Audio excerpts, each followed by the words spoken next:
Alex. I just wanted to let you know that the presentation went extremely well at the conference, and the strategy we used for the abstract worked really well. I planned, I think, an amazing presentation, and the audience was really receptive, so I just wanted to say thanks very much.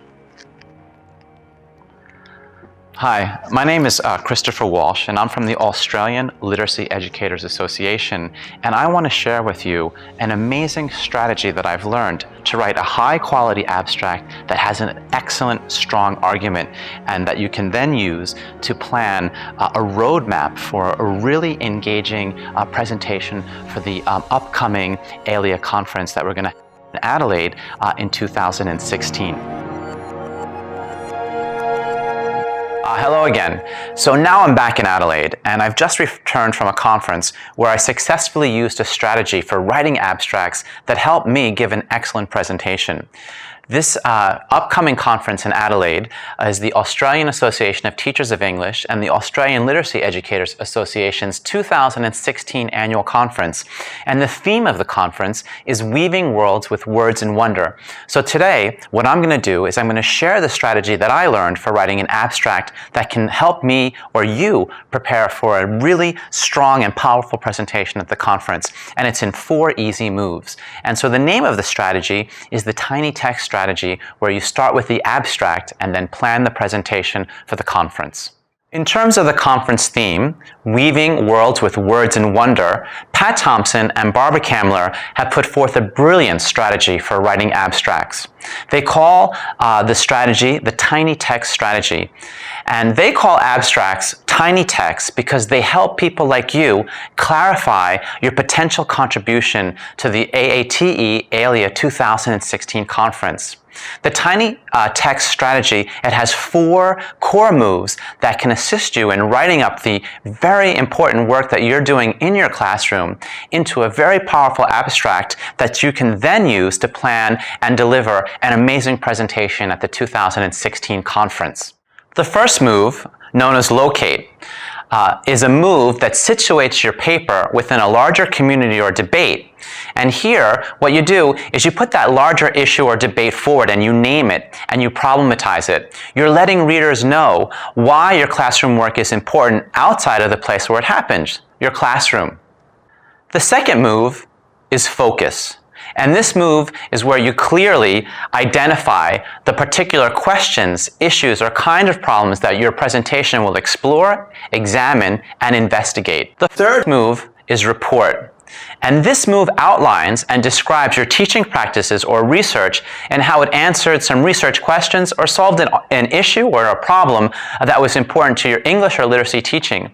Here, with the report move, you may also report on major findings or the lessons that you learned that are related to the argument that you're actually making.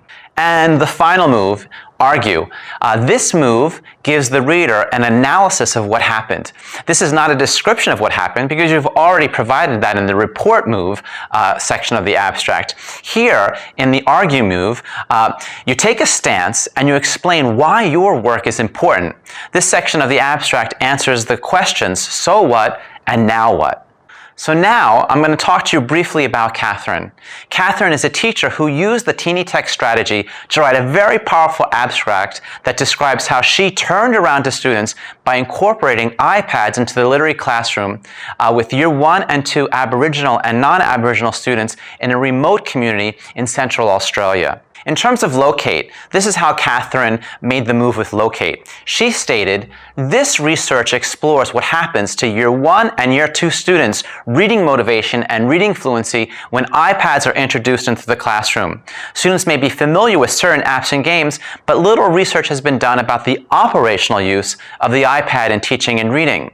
And so this is the locate in a sense, because what she's doing is she's saying that I've introduced iPads into my classroom. There wasn't a lot of research about using iPads in the classroom to teach literacy and reading. So here she's locating her research in a much bigger debate.